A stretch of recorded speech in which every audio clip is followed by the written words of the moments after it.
Yoo-hoo, Froggy, where are you? We have to go to some islands to catch some fish. Where are you? Big. Buddy, you know it's my video now, right? What do you do looking for Froggy over here of all places? I have no idea. I just thought he'd be here. Yeah, I know. I'm voice acting Big. I don't know why. Oh, probably because he is the predominant element in this video. Let's go ahead and get right to it. I took a little break from making content last weekend because, as you likely know, burnout is a very real threat that any YouTuber faces, and you gotta avoid it at all costs. But I ought to have known that while I was relaxing, there'd be more things to talk about for Sonic Frontiers. And why wouldn't there be? The game's coming out soon. What the heck was I thinking? But at the same time, this works to our advantage as it means we have more things to talk about, which in turn means more content. So it's a win-win, really. For this video, we'll be looking at a 2-minute clip provided by Mtbcooler, another participant from this year's Gamescom. This does come well after the rest of the content we've seen over the last few weeks, I know, but late is better than never, as they say. This clip will give us a more detailed look as to how the fishing minigame is going to work in Sonic Frontiers. And for those of you out there that might still be suffering nightmares from playing Big's episode in Sonic Adventure, and trust me, I know there are those of you out there that are exactly like this, you can rest easy, because for once, you won't lose a life from a failed catch because your rod broke. Unlike in Sonic Adventure. Like, come on, that was just absurd. Probably not as absurd as factoring it into the main campaign, but absurd nonetheless. Luckily, Frontiers doesn't do that. It feels kind of like the skill shop in Sonic Generations. You didn't really need it, but it was there. Before you actually go fishing, it's required that you pick up those purple tokens in the open area. You know, the purple tokens we've been seeing since the first gameplay reveal through IGN First. Yeah, you need those. Anyway, to access the fishing minigame, you first need to locate a monolith much like the ones that you use to access cyberspace. But in this case, they'll be color-coded purple because, you know, Big the cat. They'll also be marked as a fishing spot. In the case of the one seen in this clip, it's the western fishing spot, which immediately tells me there'll be similar locations over at the other islands. You then access the fishing spot, and just like that you appear next to a lake where you will find the man himself, Big the cat. Fishing rod in hand, ready to go. Parts of this footage had to be removed for privacy concerns, but from what I've watched, this is a process as I've pieced it together. When you start fishing, you can position your cursor over any part of a lake and then press the button to cast your rod. It's then a matter of waiting, and also a matter of luck if you'll get a fish or not. If you do, red rings will appear, followed by white, smaller rings that will eventually overlap with the red rings. Wait for them to do so, and then press the button to land your catch. You'll also see a close-up of Sonic's eyes with a bolt of lightning passing through them, echoing effects from the Sonic live-action movies, and we're going to come back to this in just a second. After that, the fish is yours. Another element of luck possibly coming into play here, or at least that's my guess, is what kind of fish you'll catch. That could largely be influenced by whichever fishing spot you choose to play around with.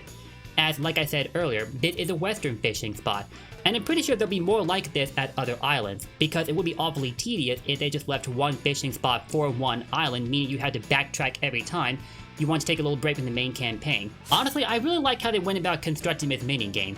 It kind of takes me back to whenever I would go fishing in the Pokemon games, where the strength of the rod that I used, and also the area that I chose to fish at, would influence which Pokemon I got, and it was also a coin flip. You would either get a Pokemon, or you would turn up nothing. I believe there was also a fishing minigame in the Zelda series, but oops, aren't we trying to avoid Breath of the Wild comparisons right now? I mentioned the skill shop in Sonic Generations earlier, and there is an eerily similar feature here. By catching fish for Big, you will get treasure tokens, and these can then be exchanged for items at a trade tokens menu. The screenshot here also mentions gold cards, but it's only explained here that you get treasure tokens from Big by catching fish. Nothing is really elaborated on when it comes to the gold cards. I guess you collect these around the islands, or these two are also related to the fishing minigame? I don't know. A bit of a random thought that came up while I was making this video. I don't know if it was already confirmed or not, but what if to unlock the minigame, you first have to rescue Big, like how you'll rescue the rest of Sonic's friends? As you know, there are 5 islands in total, and I'm pretty sure it's safe to assume there'll be one friend you have to save per island. First there's Amy at Kronos Island, then there's Knuckles at Ares Island, Tails at whichever of the other 3 islands you have to go to, and the last 2 slots could be filled by Big and Eggman. Yeah, I know. Eggman is Sonic's arch nemesis rather than his friend, but he is expected to play a role in the story, and he is trapped in cyberspace, so, well, there you go. But given that people already had access to fishing with the Frontiers Gamescom demo, I find it far more likely that you won't be required to rescue Big before you get to go fishing. Maybe instead you have to save Tails, Amy, Knuckles, and Eggman at 4 of the islands, and the 5th one will in turn lead you to the final showdown. It could work that way too. I said earlier but I would come back to that little close-up of Sonic's eyes with the visual effects from the movies.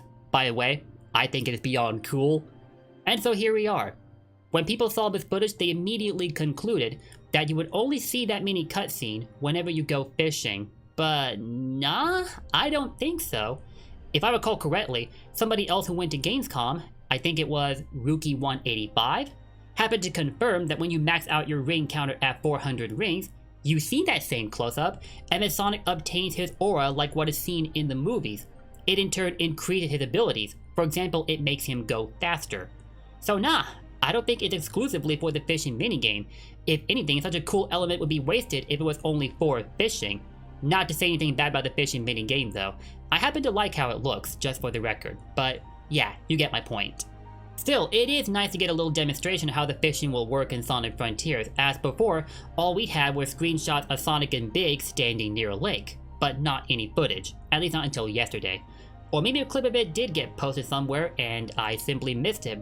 Finally, before I end this video off, I want to highlight some other details I'd taken notice of while watching the footage from Mtbcooler, although they are not related to fishing.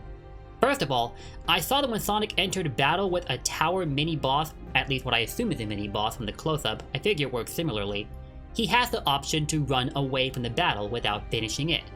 This may seem unimportant, but when we first get this game, some of us will not be entirely accustomed to the battle systems at first, and will find ourselves dropping lots of rings frequently, maybe even dying. If that's the case, a strategy I have in mind is like this. If you find yourself on the losing end of a battle, get yourself out of there and find an empty area where you can perform a side loop. In doing so, you will generate rings, which will give you a leg to stand on for when you get back into the battle. In addition, you know my little boss where you do some quick steps while you approach the enemy and then attack it, like what was seen in that teaser from the second Sonic Central? You see it flying overhead in the sky while you head towards Big's monolith. I thought that was awesome. It may still stay there after you win that battle, or maybe it'll disappear after the battle. I hope it sticks around after you fight it, honestly, because I think it looks so cool. And well, that about does it for this video, I guess. I know there's been some other content shared aside from Big's fishing minigame that we need to talk about too, and don't worry, we'll get to those, but they're gonna get videos of their own. I don't really like to squeeze multiple topics into one video, though I have done it before, I just never really liked doing that. I want to give everything its own spotlight, you know? Or as many things I can anyway, but you get it, I think. Anyway, that's it for this video, guys. Thank you so much for watching. If you enjoyed this video, drop those likes and comments below, and don't forget to sub and ring that bell for more Sonic Frontiers content, and of course more Sonic content in general, because I don't just post about Sonic Frontiers. But with how popular it's been getting recently, yeah, I'm pretty sure I'll be making a lot of videos about it, so stick around for that. And I'll see y'all next time. Peace out, don't forget, blue blurs for life.